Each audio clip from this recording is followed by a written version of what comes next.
Share and outrage, man.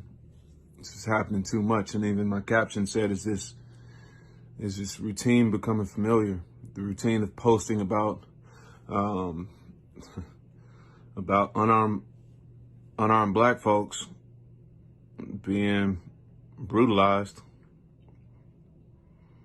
and then following up with the hashtag justice for fill in the blank. And about justice for Breonna Taylor, Ahmaud Arbery, George Floyd, Elijah McClain. Welcome to True Talk with Bree. We focus on topics that affects people from all walks of life.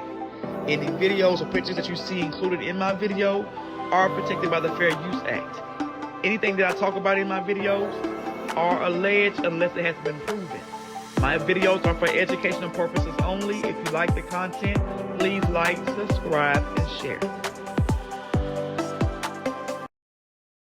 One thing about Stephen Twitch, he was an advocate for justice.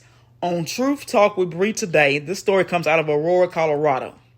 And for those who don't know about the case of Elijah McClain, he was a 23-year-old who died 6 days after an encounter with police and paramedics. Accused of putting Elijah McClain in a dangerous chokehold and injecting him with a lethal dose of ketamine. Denver 7's Veronica Acosta joins us live this morning because a judge is splitting up the cases when it comes to the three former Aurora police officers and 2 paramedics going to court today.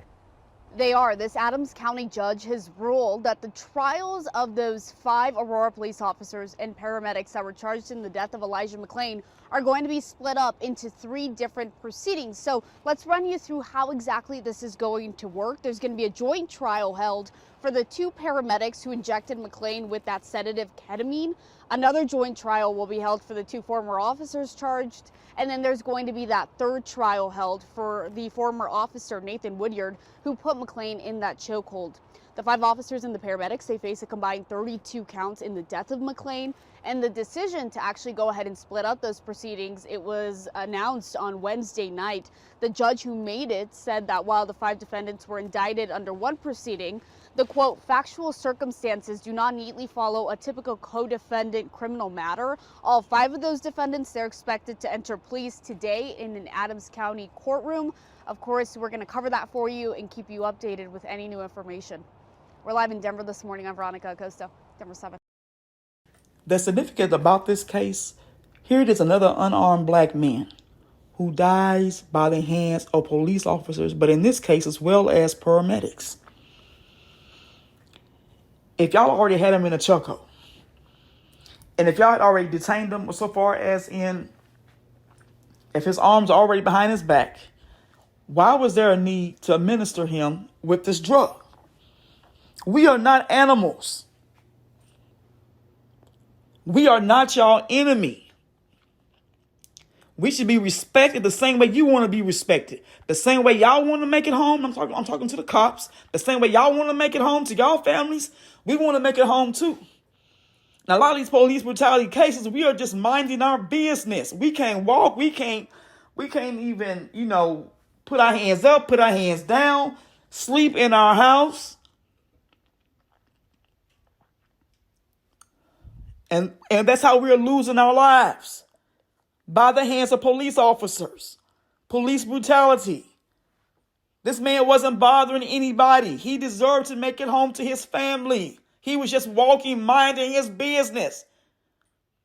How would you feel if your son was treated like that? Minding his business. And that civilian that called in, just because he had a ski mask on, was he robbing somebody? Did he come to your door? He minding his business, walking home. And y'all wonder why we get so outraged. Because 9 chances out of 10, we not doing anything to y'all. But we losing our lives. And it's not right. We need to keep this case relevant. Because Elijah's family deserves justice. He still should be with us to this day. Can our black men and women live past 40? I've been on this thing for a while now. Can we live past 40?